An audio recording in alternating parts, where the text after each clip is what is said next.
G'day and welcome to my packing station.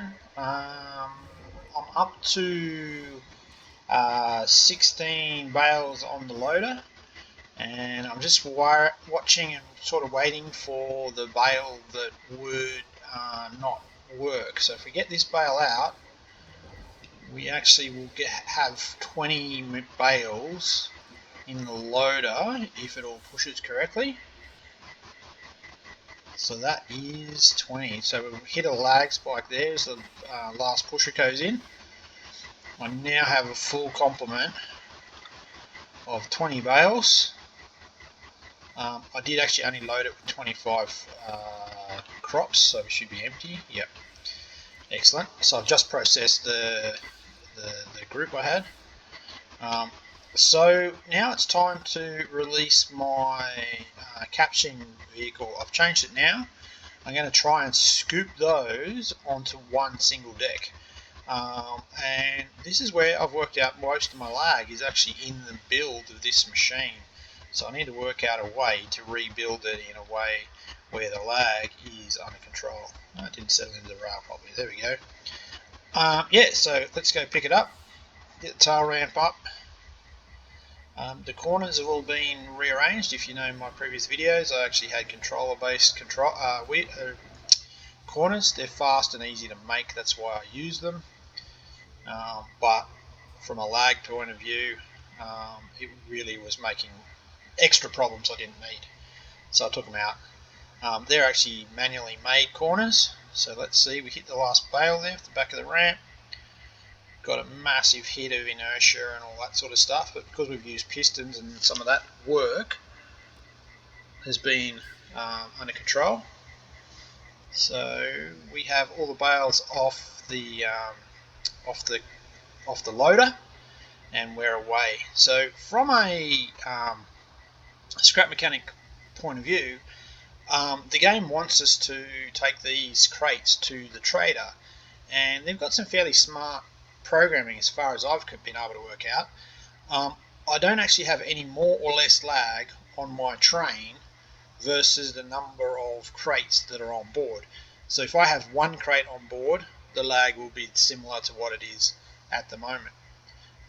If I've got 20 on board, the lag is no different. It's just a similar amount of lag. So they don't. And if I have a derail and I take my train out of the way, the crates will stay packed into a group basically stay packed into a group in the air, not affected by anything. And then it's not until you place a block on them or do a block update of some sort, that it makes any difference at all. So we're leaving the trader now. We do have that loose bale. Picking up crates obviously creates some, extra effort for the computer. In the background there, just passing, is the old controller-based switch. It's been deliberately moved that far away to put it out of a corner tile so it doesn't get loaded when we go past.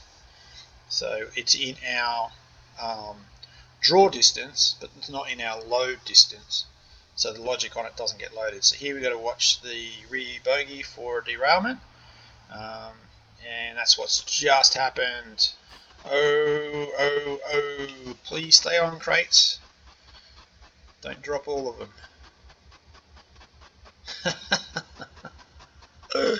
Oh, let's see if I can recover this. We'll get 16 down.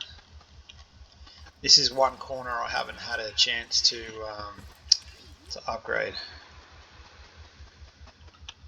Now, the problem is if I lift, oh man, lag is ridiculous on those falling ones.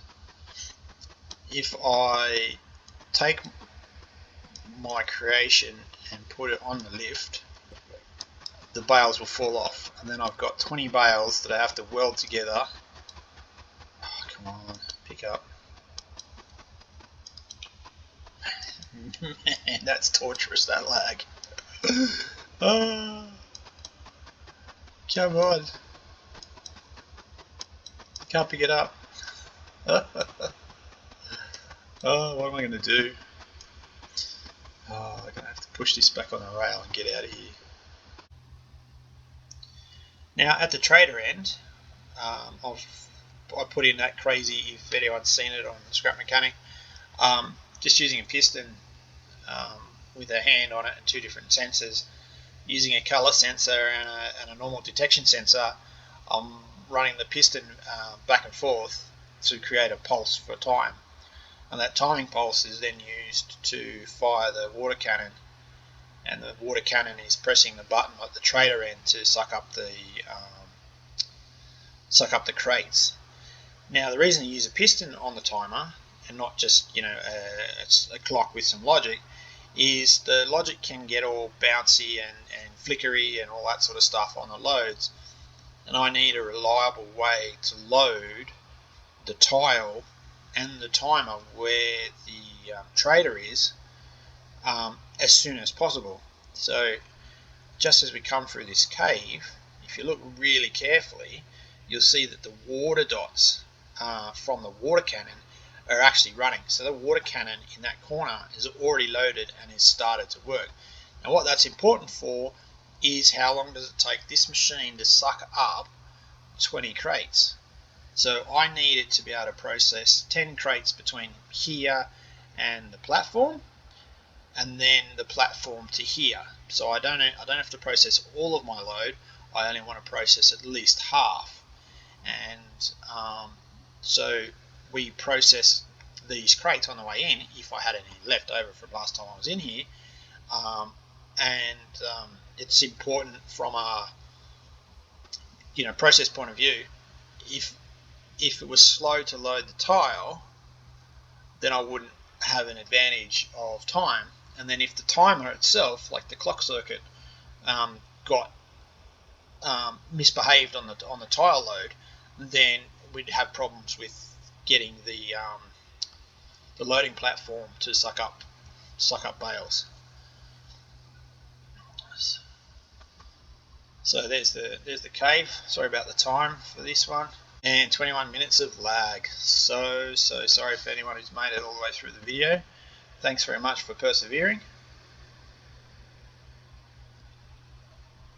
You can see how much the bogies push out. If you have a look at the back of where the seat is at the moment, you can see how far the rear tyres are pushed out and how far the front tyres are scooped forward. So there is actually a lot of rotation happening on the bogies when you look at it.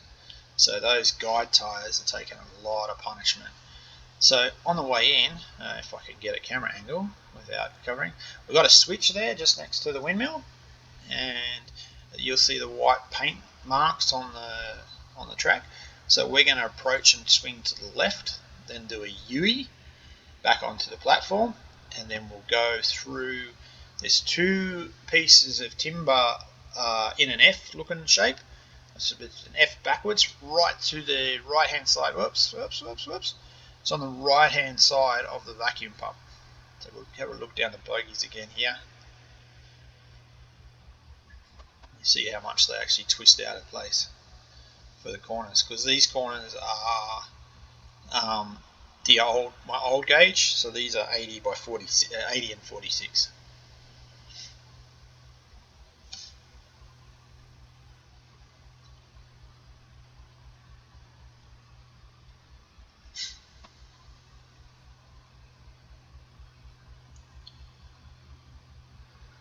Didn't want to drop drop our load just there.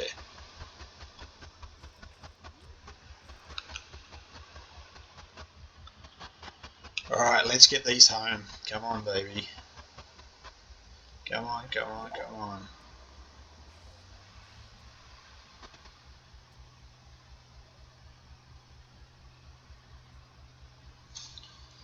So our goal is to get around the corner.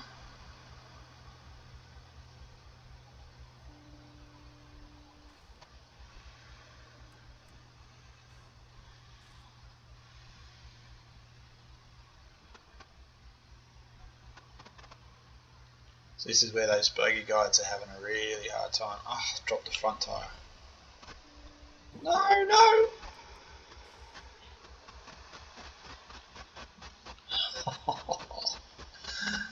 No! Man, so close. I want all of those bales on that machine.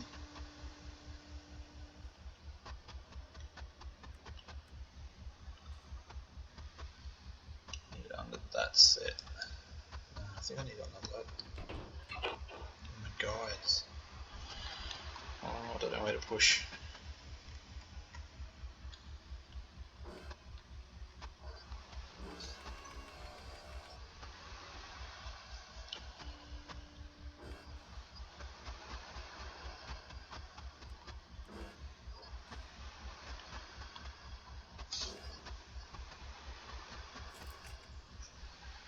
There we go, got ourselves up.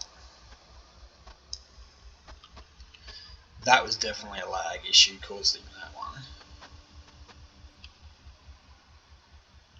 Alright. All I can do is go for it. But I've got to keep that gate closed until we get around the corner.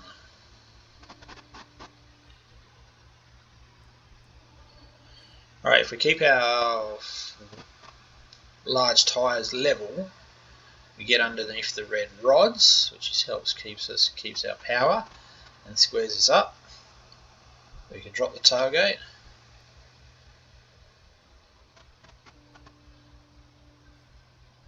And now the pusher starts pushing. Boom. All the bales, well, normally get left behind. Alright, I'm going to have to clean that up. But you see, we lost our lag. Well, we lost our lag as soon as we got our truck back. Yeah, delivered. 18. Well, no, 16 did it drop to.